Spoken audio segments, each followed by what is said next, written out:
Tree of Life, Session 3. Hey guys, so this week we're going to be creating the leaves and the fruit of your tree, and then we're going to be making connections between those leaves and the fruit and other components of your tree that you've already drawn. Alright, so leaves. So basically the leaves are remembering lives. So the leaves represent people who are important to you, either now or in the past. These people don't have to be alive. They can be children, they can be adults. It can also include people who you've never met. But you feel that they've contributed to your life and your journey. These people can be an artist, a musician, an author. We really just want to focus on people who are important to you.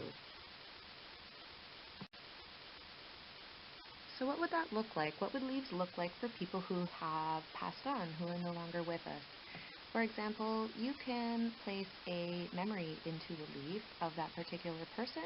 You don't have to put their name, but you can put a memory. If you had a significant time with that person, tell that story in your leaf about that important person. And then I want you to maybe think, would this person be happy that you placed them in your tree? Would they happy that you've remembered them in those kinds of ways and that you hold those kinds of memories to be important to you?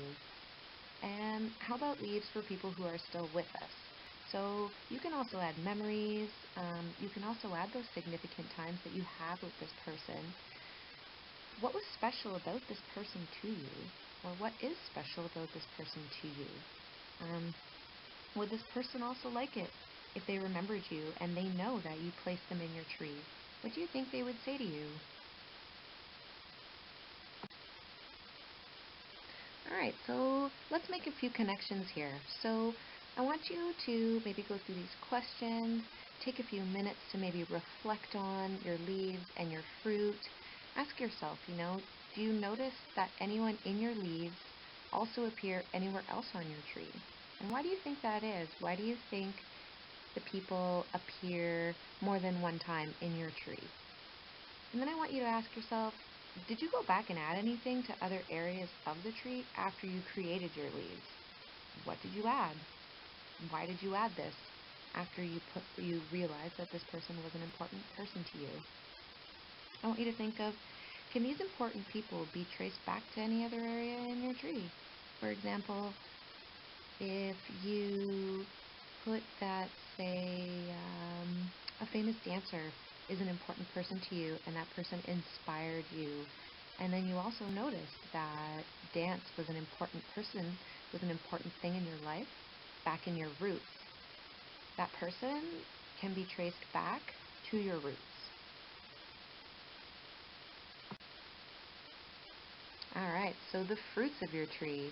So it doesn't have to be like a regular fruit from a regular tree like you see in the pictures on this slide. It doesn't have to be an apple, doesn't have to be a plum, doesn't have to be grapes. It can be any kind of fruit that you can imagine. It can be a real fruit. Anything that your imagination can come up with, you feel free to create a new kind of fruit. Basically, the fruits of your tree are legacies left or given to you. So these would be gifts that have been passed on to you and the contribution of others that others have made in your life. So what gifts have you received? What legacies have been passed on to you? So, for example, this can include being cared for, being loved, or having acts of kindness done to you. Who did those things? Are some of the people in your leaves connected to the gifts and legacies that have been given to you?